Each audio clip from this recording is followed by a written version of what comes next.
Selanjutnya saya lanjutkan ke sini.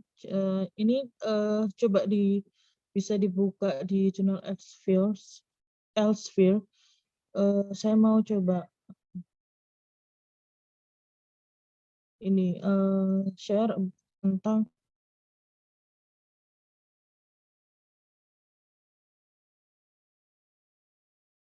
ini. Jadi infografis global research trend in infection disease. Jadi masih tentang corona karena ini lagi hangat-hangatnya. Coba tadi kita sudah belajar tentang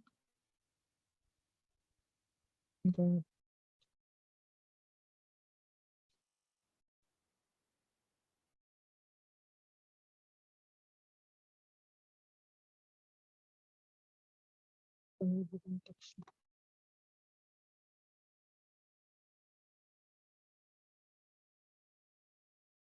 Oke, selanjutnya saya mau coba ini ya. Ini saya coba cari jurnal, salah satu jurnal. Jadi tentang COVID. Di sini ya, in late December 2019. Berarti ini apa? Kata keterangan kan? Oke. Jadi a previous unidentified coronavirus currently named as 2090 novel coronavirus. Jadi ini a previous coronavirus currently named. Name ini tuh apa? Verbnya di sini. Dinamai. Kemudian emerge from Wuhan, ini juga verb. China and resulted, ini juga verb. Ini verb. Terus kita coba cari titiknya di mana. Oh, ternyata titiknya di sini. Jadi ini satu kalimat tapi titiknya di sini. Jadi ini memang bukan kalimat sederhana ya, tapi coba ya. A previous unidentified coronavirus currently name. Berarti ini juga verbnya di sini as a coronavirus emerge. Ini ada komanya, berarti dia apa? Apa ya? Ada penambahan gitu loh. Emerge from Wuhan and resulted in formidable outbreak in many cities in China expanded. Ini juga verb. Globally including Thailand, Republic Korea, Japan, United States, Philippines, Vietnam, or bla bla bla until that selesai. Oke, berarti ini ada beberapa. Nah, terus sekarang berarti subjeknya apa? Jadi kita mikirkan, subjeknya apa? Berarti subjeknya ini adalah ini. Unidentified coronavirus. Ini jadi subjeknya. Ini tapi subjek bukan subjek tunggal. Nah, kalau misalnya dilihat name as, kemudian resulted, berarti apa? Dia bukan dalam bentuk tunggal, artinya jamak. Makanya bisa verbnya seperti ini. Kemudian the disease is, nah the disease ini karena apa? Maaf, ini adalah subjek. Is itu adalah verbnya. Nah, ini is berarti ini adalah subjek tunggal. Ini verbnya. Kemudian official name as coronavirus disease. Nah, it also name ini juga verb. Kemudian bisa diidentifikasi ya. Contoh kayak gitu. Ini adalah verb karena dia adalah bukan kata kerja, makanya dia pakai is. Kemudian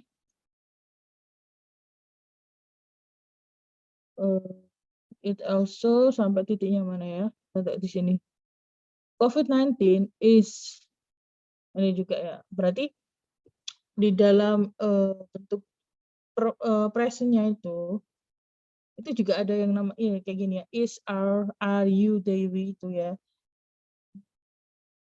Kemudian person to person transmission. Nah, person to person transmission.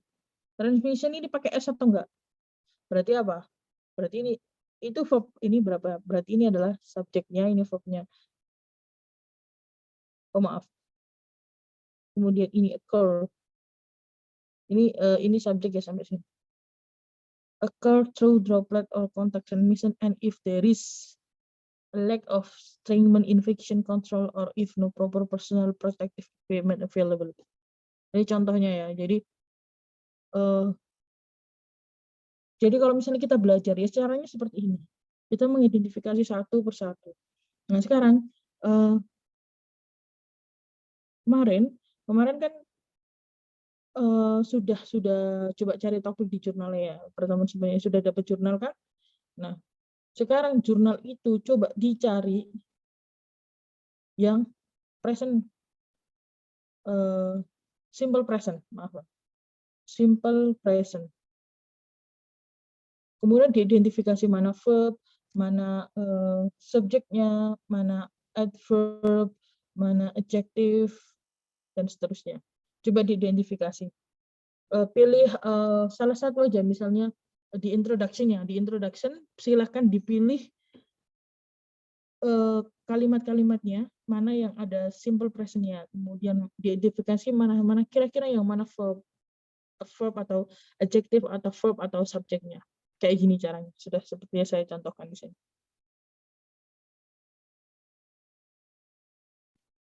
Kemudian saya lanjutkan ke ini.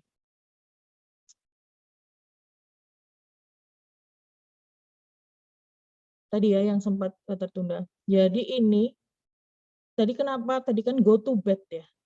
Nah, go to bed itu adalah infinitifnya itu kayak gini. Infinitif itu bentuk dasarnya.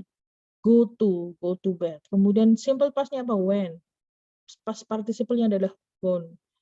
Jadi yang tadi itu jadi pasti kalau misalnya dia itu sini.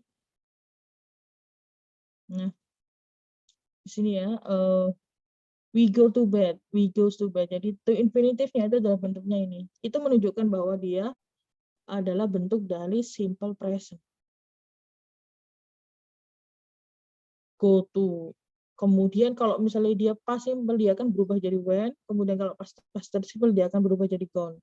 Nah, ini nggak apa-apa, nggak belajar dulu. Yang penting yang pertama itu tadi paham dulu. Yang pertama itu tadi ya. Oke, kemudian saya coba lanjutkan sedikit ke sini ya. Adjective and preposition. Adjective itu apa sih? Oke, adjective itu kata sifat yang misalnya kita bisa. Jadi look at this example to how adjective are used in preposition. Jadi adjective itu juga apa ya? Kalau dalam bahasa Inggris kita tuh mengenal yang namanya frase. Frase itu ternyata luas sekali digunakan dalam bahasa Inggris dan nggak berdiri sendiri. Contohnya, I'm interested in the idea. My jacket is similar to. She's brilliant at math. My neighbor is angry about. Jadi kalau misalnya interest itu ada in-nya. Similar itu ada gandengannya, ada to. Kemudian brilliant at, angry about. Nah, kalau misalnya di sini, nah kalau misalnya di sini coba ya, I'm interested in the idea. Ini ada in-nya. Saya ulang lah. Ini ada in-nya. Kemudian ini ada in. Kemudian ada to, ada at, ada about. Nah ini tuh adalah frase. Frase yang memang umumnya memang dipakai seperti ini. Jadi memang seperti itu dalam bahasa Inggris. Saya coba ini. Ayo coba exercise. Contoh. Apa kira-kira? I'm really proud. Biasanya apa? Proud itu pakai apa? Biasanya pakai of. Lanjut ya. Terus, she's responsible for health and safety misalnya kayak gitu. Ini nggak bisa langsung ya.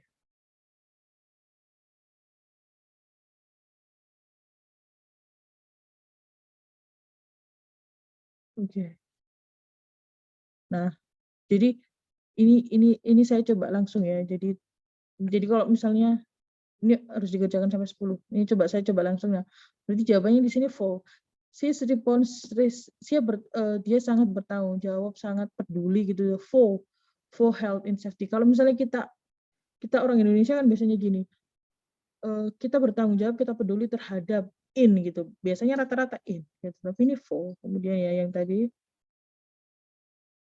I'm really proud of you. Oke, jadi of jawabannya. Gitu, terus nanti bisa latihan sendiri di situ ya. Contoh ini ya. Read the explanation to learn more. Jadi penjelasan dari grammarnya apa? Beberapa adjektif punya pasangan dengan pasti. Jadi kayak preposisi yang pasti itu ada pasangannya. Nah, jadi there are no grammatical rules. Berarti apa? Iya, memang tidak ada grammatical rules yang mengatur itu, tetapi caranya gimana kita bisa tahu? Caranya adalah banyak membaca, banyak mendengar. Udah. So, this idea to learn them together to have write in new vocabulary in new. Jadi caranya ini dikasih saran kita, tulis di notebook dalam bentuk sentence atau frasa. Jadi belajar bahasa Inggris itu lebih baik dalam bentuk kalimat atau frasa biar kita paham betul makna dari kalimat itu. Nah, beberapa itu memang ada yang kayak gini. Misalnya preposition diikuti dengan noun atau gerund dengan ada ing-nya. Ada, tapi ada juga enggak. Contoh ini ya, dikasih tahu with at. With at itu biasanya digunakan apa? He's really good at English. Dia sangat bagus, sangat pintar di bahasa Inggris. Kayak itu. She's amazing at the piano. Jadi kayak dia bisa bermain piano dengan luar biasa. They are terrible at organizing anything. Dan dia kayak nggak bisa dalam mengorganisasi sesuatu, dia nggak bisa. At juga pakai di sini. I'm not very good at drawing. Jadi saya nggak bisa gambar. Bahasanya gimana? Saya kurang bisa gambar. Nah, itu bahasa Inggrisnya kayak gini. I'm not very good at drawing. Kayak gitu. Kemudian ada yang pakai about. Kalau pakai about gimana? Nah, di sini,